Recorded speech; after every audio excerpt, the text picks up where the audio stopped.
श्रीराम समर्थ. नमस्कार, मी प्रिया श्रीनिवास चोख सर्व श्रोत्यांना सादर वंदन करीत आहे. मनाचे श्लोक क्रमांक 200 आज आपण पाहणार आहोत. श्लोक असा आहे: कळे आकळे रूप ते ज्ञान होता, तेथे आटली सर्व साक्षी अवस्था. मना उन्मनी शब्द कुंठित राहे, तोगे तोचितो राम सर्वत्र पाहे. जय जय रघुवीर समर्थ. अर्थ असा आहे की ज्ञान झालं म्हणजे ते परमात्म स्वरूप कळतं आणि त्याचं बरोबर आकलन होतं. मग सर्व साक्षीपणाची अवस्था सुद्धा नाहीशी होते. मनाचं उन्मन होतं आणि शब्द लटके पडतात. एका परमात्म्याहून अन्य काहीही प्रत्ययास येत नाही. आता इथे समर्थ आपल्याला थोडंसं, मी म्हटलं तसं, उच्च पातळीवर नेत आहेत. परमात्म स्वरूपाची अनुभूती काय असू शकते याचं ते आपल्याला वर्णन सांगतायत. आता परमात्म स्वरूपाचं ज्ञान होण्याचा एक सामान्य क्रम असतो. कसा? तर प्रथम आपलं ज्ञान आहे हे विपरीत ज्ञान आहे याची स्वच्छ जाणीव होते. आता विपरीत ज्ञान, समर्थाने एक अविद्या नामक सुद्धा एक समासाची रचना केलेली आहे. तर अविद्येची लक्षणं, विद्या म्हणजे आपल्याला कळतं की जे काही चांगलं आहे, जे काही शिकणं अपेक्षित आहे ती विद्या, आणि तिच्या उलट असते ती अविद्या. तर आता विपरीत ज्ञान हे थोडंसं ह्या अविद्येसारखंच म्हणजे आहे की जे नको करायला ती अविद्या, हो की नाही. आणि ही अविद्या माणसाला बाय डिफॉल्टच थोडीशी मिळालेली असते. का मिळते माहितीये का? तर मुळातच माणसाचा जन्म हाच मुळी वासनेतून झालेला आहे. त्यामुळे आता वासना हे काही चांगलं नाहीच आहे ना, पण तरी सुद्धा आता हे प्रकृतीचं चक्र चालण्यासाठी हे सगळंही क्रमप्राप्त आहे. पण मग त्याच्यात सुद्धा सात्विकतेचा भाव कसा अपेक्षित आहे वगैरे याचं सुद्धा आपण सगळं संतांच्या चरित्रातून वर्णनं ऐकलेलीच आहेत. तर असो, तर वासनेतून आपला जन्म झाला, त्यामुळे वासना आपल्यालाही अंधण म्हणून मिळाली या पिढीकडून दुसऱ्या पिढीकडे. आणि मग त्या वासना ती जर शुद्ध स्वरूपात असेल तोपर्यंत ठीक आहे, पण तिने जर विपरीत किंवा बिभत्स रूप घेतलं की ती झाली, ते झालं विपरीत किंवा अविद्येत, हो की नाही. म्हणजे जे चुकीच्या मार्गाने नेते ना, म्हणजे वासना सुद्धा आपल्याला चुकीच्या मार्गाने नेईल तसा विचार आपल्या मनात काय म्हणू आपण, म्हणजे तसं आपल्याला कृती करायला उद्युक्त भाग पाडेल, तर ते सगळं अविद्या झालं.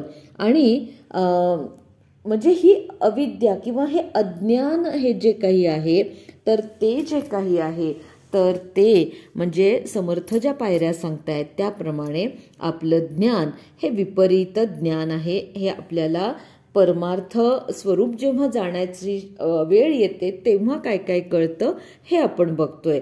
मग आता विपरीत ज्ञान बाजूला सरलं की अज्ञान पुढेल. आधी विपरीत म्हणजे सगळं काहीच्या काही, म्हणजे उलट सुलट चुकीचं काहीतरी मनगढन कल्पना करून केलेलं ते सगळं विपरीत. आणि आता अज्ञान म्हणजे मला ना समजतच नाहीये, हो की नाही. म्हणजे काय समजत नाहीये? तर मी देह आहे ही भावना नको आहे, तर मी आत्मा आहे, मी परमात्म्याचा अंश आहे ही भावना माझ्या मनामध्ये घट्ट मूळ धरायला पाहिजे. पण ते मला समजत नाही आणि तेच माझं अज्ञान आहे. कारण शेवटी काय झालं, मी देह आहे. आपण सगळे संदर्भ मी देह आहे हे वापरूनच धरतो ना. सगळी कालगती आपण बघतो, आपली वंश परंपरा बघतो आपण. मला काय आवडतं, तुला काय आवडतं, माझा संसार, माझं राज्य, माझा देश, सगळीकडे देहभावना तर घट्ट चिकटलेलीच आहे, हो की नाही. आणि या सगळ्यात मी म्हणजे तो जो मी म्हणजे परमात्म्याचा जो अंश आहे ना, तो जो मी आहे ना, तो मला समजत नाही. माझा मी कोण आहे?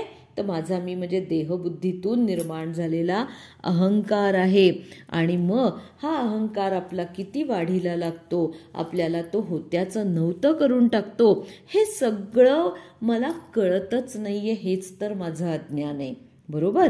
आणि आता काय होतं की हा परमात्म स्वरूपाला जाणण्याची टप्पा समजा जर आपल्यापर्यंत आलेला असेल तर काय काय होतं, तर देह आहे ही भावना खरी नाही हे पटायला लागतं.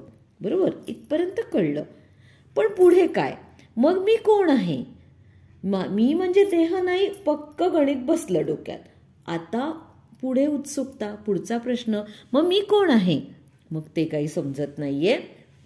मग त्यासाठी तर सद्गुरूंची कास आपल्याला धरावी लागते आणि मग त्यांनी दाखवलेल्या सन्मार्गावर चालताना किंवा त्यांचा कृपा आशीर्वाद प्राप्त झाल्यानंतर मी देह नसून मी आत्मा आहे हा प्रत्यक्ष प्रत्यय यायला लागतो असं म्हटलंय.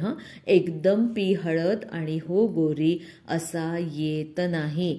प्रत्येकाच्या आयुष्यामध्ये तो कालावधी सुद्धा वेगवेगळ्या कालखंडाचा असू शकतो. आता अज्ञान आणि विपरीत ज्ञान जेव्हा असतं की नाही, तेव्हा जागेपण, स्वप्न आणि गाढ झोप या 3 अवस्था आलटून पालटून येत असतात. आणि ज्ञान एकदा का प्राप्त झालं की एक 4थी अवस्था येते, तिला तुर्या असं म्हणतात. आणि या अवस्थेमध्ये मी ब्रह्म आहे ह्याची जाणीव होते आणि मीच सर्व विश्वाचा साक्षी आहे अशी विश्वव्यापी जाणीव देणारी ही तुर्या हे ज्ञानाचं खरं ऐश्वर्य असतं.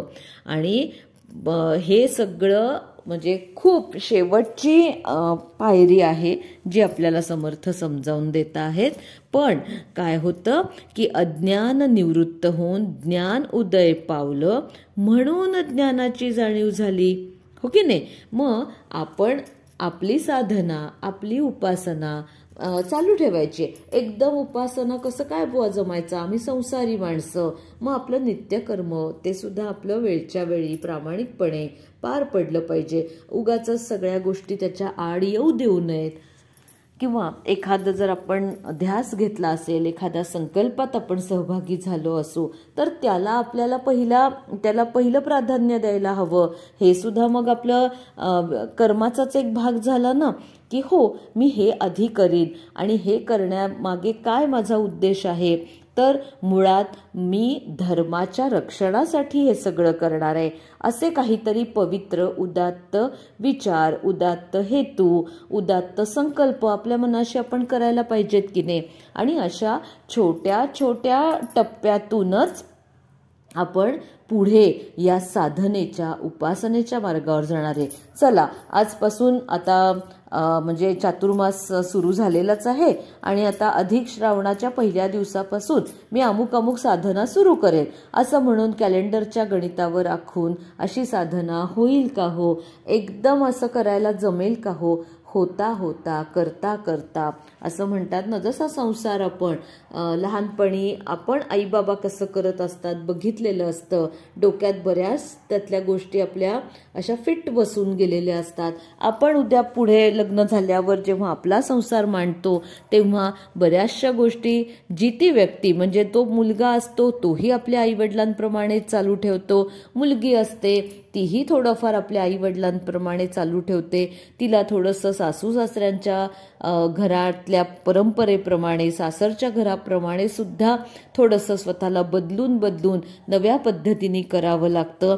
कारण ती दुहिता असते, दोन्ही घरचं हित साधणारी असते. म्हणजे उलट तिला तर किती डबल टास्क आहे की माहेरचा तर पगडा असा म्हणावा असा काही डोक्यातून पटकन जाणार आहे का हो, नाहीच जाणार. आता तर पूर्वी तर निदान 18-19 वर्षाच्या मुली, मधल्या काळात जरा 22-23 वर्षाच्या मुली, आता तर काय डायरेक्ट 30शीच गाठलेल्या मुली लग्नाच्या. 30 वर्ष ज्या घरात आपण राहिलो त्या घरातल्या सगळ्या आचार विचार संस्कारांचा पगडा असा सहजासहजी जाईल का, जाणार नाही. मग आता आपल्याला विपरीत ज्ञान आणि अज्ञान हे तर इथंच आपल्याला समजलं पाहिजे ना, की माझ्याकडे जी जी माहिती आहे ती मी योग्य पद्धतीने माझ्या संसारात वापरेन. हे झालं मी विपरीत ज्ञानावर केलेली मात. मी जर तसंच काहीतरी चुकीचं की म्हणजे केवळ चेकमेट करण्यासाठी म्हणून नाही, मी आईचं पण नाही काही करणार आणि मी सासूबाई सांगतात तसंही नाही, काहीतरी वेगळंच करीन, भलतंच करीन, चुकीचं करीन, तर ते विपरीत होईल ना. त्यापेक्षा असा शहाणपणा न करता कुठली तरी एक पद्धत स्वीकारा, पण ती तरी म्हणजे संपूर्णपणे स्वीकारा आणि त्याच्यामध्ये काही चूक करू नका. असं काहीतरी तर आपणच आपल्याला शिकवायचंय. सारखं रोज कोण कोणाला समजवायला जाणार. बरं, समजवायला गेलं, सांगायला गेलं 4 युक्तीच्या गोष्टी, तर ऐकणारा ऐकतो का हो? सांगणारा बिचारा जीव तोडून सांगतो, पण ऐकणाऱ्याला त्याचं काहीच नसतं. त्याला त्याचीच मनमानी करायची असते. तर मनमानी करा, पण ती अज्ञानी नको, ज्ञानसंपन्न करा. जे योग्य आहे, जे सगळ्यांचं श्रेयस्कर आहे, हितावह आहे, आपलं स्वतःचं सुद्धा हित व्हायला पाहिजे, आपल्या कुटुंबाचं हित व्हायला पाहिजे आणि मग त्याच्या जोडीने आपोआप समाजापासून देश, सगळ्यांचं हित हे एका छोट्याशा कणापासून त्याची सुरुवात झालेली असते. त्याचंच मोठं मूर्त स्वरूप असतं. त्यामुळे प्रत्येकाने अज्ञानाचा मार्ग नाहीच धरला पाहिजे ना. कोणी जर 10 लोक जर एखादी गोष्ट आपल्याला सांगतात की नाही हे चुकतंय, तर थोडंसं थांबून जरा चूक काय आहे ती समजून तर घ्यायला पाहिजे, ती सुधारता तर आली पाहिजे. म्हणजेच माझं विपरीत ज्ञान, माझं अज्ञान, माझी अविद्या, ह्या सगळ्या गोष्टी मीहून माझ्या बाजूला करायची तयारी ठेवली पाहिजे. तयारी ठेवली की मग मार्ग सापडतो. इच्छा तेथे मार्ग, हे लक्षात ठेवायचं आहे. एकदम अधिक महिन्याच्या पहिल्या दिवसापासून मी साधनेला सुरुवात करीन, माझी उपासना आता चालू होईल, असं काहीही होत नसतं. छोट्या छोट्या गोष्टींपासूनच सुरुवात असते. वयाची 50-60 उजाडतात तेव्हा कुठे खऱ्या अर्थाने काहीतरी जमलं बुवा अशी अवस्था येऊ शकते. ते जमलं हा अहंकार जरी माझ्या मनामध्ये निर्माण झाला तरीही मी धाडकन घरंगळत वरच्या पायरीवरून खाली येत असते. हेही लक्षात ठेवा. मी भक्ती करते यामध्ये सुद्धा तो मी आला, तो तिथे अहंकार आला. खरं म्हणजे आता नवविधा भक्तीमध्ये पहिल्या 8 ज्या भक्ती आहेत, तर त्या सगळ्या भक्ती ही भक्तीची साधनं आहेत. भक्ती कशी करावी याचे ते प्रकार आहेत. ते म्हणजेच भक्ती नाही. तर खरी भक्ती समर्थ जी आत्मनिवेदन भक्ती 9व्या भक्तीमध्ये सांगतात, ती खरी भक्ती. की ती कशी भक्ती की ज्याच्यामध्ये भक्त आणि तो परमेश्वर याच्यामध्ये अंतरच संपून जातं. तो परमेश्वरापासून विभक्त राहूच शकत नाही आणि तो अभक्त कधीच नसतो. तो परमेश्वराच्या स्वरूपाशी एकरूप होतो, तल्लीन होऊन जातो. तो खरा भक्त, हो की नाही? मग ती आत्मनिवेदन जी भक्ती आहे ती खरी भक्ती आणि उरलेल्या 8 आहेत ह्या भक्तीची साधनं झाली आहेत. पण एकदम मला अशी आत्मनिवेदन भक्ती जमेल का? नाही जमणार. मला भक्ती, कुठलीही भक्ती असं काही वेगळ्या वेगळ्या पायऱ्या आहेत असंही नाहीये की श्रवण केल्यानंतरच कीर्तन करा, नंतरच नामस्मरण करा, असं काही नाहीये. यातलं जे साधन तुम्हाला आवडेल ते तुम्ही करू शकता. त्या योगे हळूहळू परमेश्वराच्या चरणी आपल्याला लीन व्हायचंय. आणि गीतेमध्ये जसं सांगितलंय की म्हणजे पहिला जो आहे सांख्य योग, 2रा अध्याय म्हणजेच त्याला ज्ञानयोग म्हणतात. 6वा अध्याय आहे तो आत्मसंयम योगाचा आहे, म्हणजेच तो ध्यानयोगाचा आहे. 12वा अध्याय आहे तो आहे भक्ती योगाचा आणि 3रा अध्याय जो आहे तो कर्मयोगाचा. म्हणजे कर्मयोगातूनही खऱ्या अर्थाने योग साधतो, म्हणजेच आपण भगवंताप्रती जाण्याकडे, मोक्षापर्यंत जाण्याचा मार्ग आपल्याला खुला होतो. ज्ञानमार्गे सुद्धा होतो, ध्यानमार्गे सुद्धा होतो आणि भक्ती मार्गे सुद्धा होतो. 4ही मार्ग म्हटलं तर स्वतंत्र आहेत, कुणीही कुणावरही अवलंबून नाही. तुम्ही कर्माचाच जर ध्यास घेतला, कर्माचा सिद्धांत आपल्या जीवनात उतरवलात, तरी सुद्धा तुम्ही परमेश्वराप्रती जाऊच शकणार आहात. ध्यानयोगाच्या मार्गाने तर जाणारच आहे. आणि ज्ञानयोग जर तुम्हाला जमेल, तुम्हाला ज्ञान म्हणजे काय हे नेमकेपणाने जर समजेल, तरीही तुम्ही जाणार आहात. पण मग भक्तीचं काय? भक्तियोग तर अवघा 20 श्लोकांचा भगवंतांनी दिलाय. मग या भक्तीचं महत्व मात्र ज्ञानेश्वर माऊलींनी किती अनन्यसाधारणपणे आपल्याला आदर्श घालून दिलाय. आज 750 वर्ष जवळजवळ होत आली माऊलींच्या समाधी सोहळ्याला सुद्धा.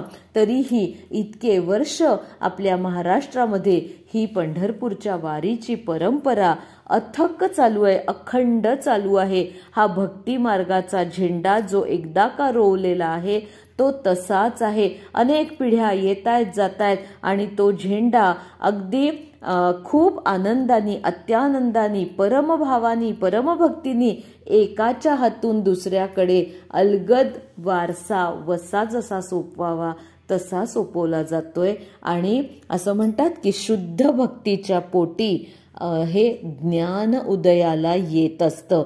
जे तुम्हा आम्हाला नाही समजलं ते बघा ना, म्हणजे इतकं आपण विद्यापीठांच्या पदव्या घेतल्या, इतके सगळे आपण म्हणजे दासबोधाचे पेपर सोडवले, गीतेचे पेपर सोडवले, काय काय कोण कोण कुठलं काय करत असतं.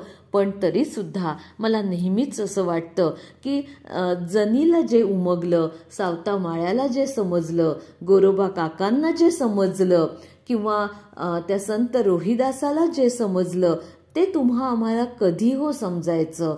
ते कुठल्या विद्यापीठात गेले होते हो? कुठल्या हो त्यांनी परीक्षा दिल्या?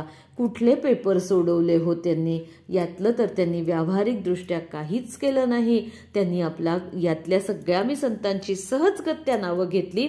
हे सगळे कर्मयोगी आहेत आणि त्यांनी भक्तियोग आचरला. म्हणजे कर्मयोग तर त्यांनी सोडलेलाच नाहीये त्यांचा, त्याच्याच जोडीला भक्तियोग आचरला आणि त्यांना परमेश्वर म्हणजे काय, परमात्म स्वरूप म्हणजे काय याचं शुद्ध ज्ञान झालं. आणि ते ज्ञान सहजगत्या त्यांच्या अभंगातून आपल्याला म्हणजे अक्षरशः उद्धृत झालेलं दिसतं. काय त्या रचना अक्षरशः अंगावर काटा आणतात. असं त्या एक एक शब्द सुद्धा संत चोखोबांचे सुद्धा एक एक शब्द अक्षरशः अंतःकरणाला पीळ घालतात. हृदयाचा ठाव घेणं म्हणजे काय तर ते त्यांच्या अभंगातल्या शब्दातून व्यतीत होतं. आपल्याला त्या शब्दांचे फक्त वरचेच भाव कळतात. त्या शब्दांचं अंतरंग मात्र जे होतं ना, ज्या कारणासाठी ते शब्द त्यांच्या वाणीतून प्रसवले ते कारण मात्र त्यांनाच समजलं. त्यांना परमात्म स्वरूप खऱ्या अर्थाने अगदी 100% समजलं. तेच त्यांचं ज्ञान, कारण ज्ञान झालंय म्हणूनच परमात्म स्वरूप त्यांना समजलेलं आहे. आणि सर्वत्र परमात्म दर्शन होणारा असा हा संतांचा मेळा. जी माऊलींनी पसायदानामध्ये मागणं मागितलं ना की ईश्वर निष्ठांची मांदियाळी, ते हे ईश्वरनिष्ठ हो, की ईश्वराप्रती त्यांची निष्ठा कमालीची, म्हणजे काहीच त्यांच्या या निष्ठेच्या आड आलं नाही.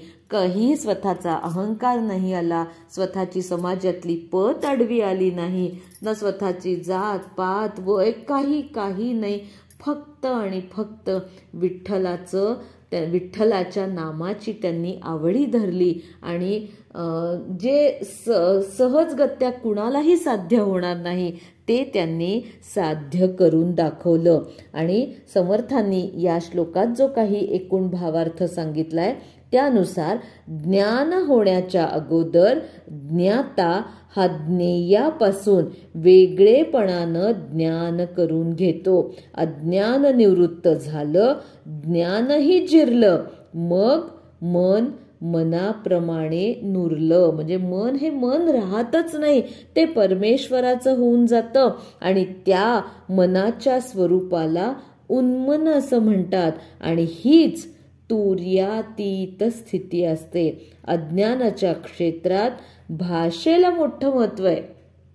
जिथं आपली पुस्तकं आपण लिहितोय, चरित्र लिहितोय, आख्यानं लिहितोय आणि काय लिहितोय, म्हणजे सगळी शब्दांची आपली शब्दांचा खेळ आपण मांडतो ना, तर शब्दांचा खेळ मांडणं हे सुद्धा एक अज्ञान आहे आणि शब्द जिथे संपतात तिथं ज्ञान उदयाला येतं.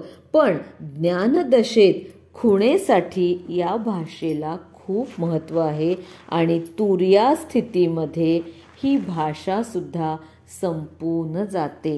ह्या सगळ्याचे अनुभव समर्थ आणि अशा अनेक थोर संत प्रभृतींनी घेतलेले आहेत.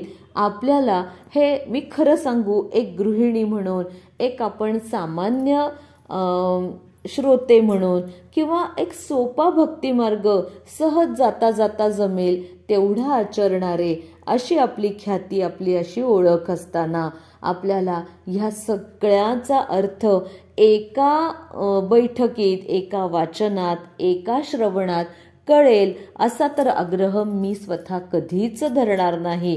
पण कधीतरी माणसांनी तोंड ओळख करून घ्यावी ना.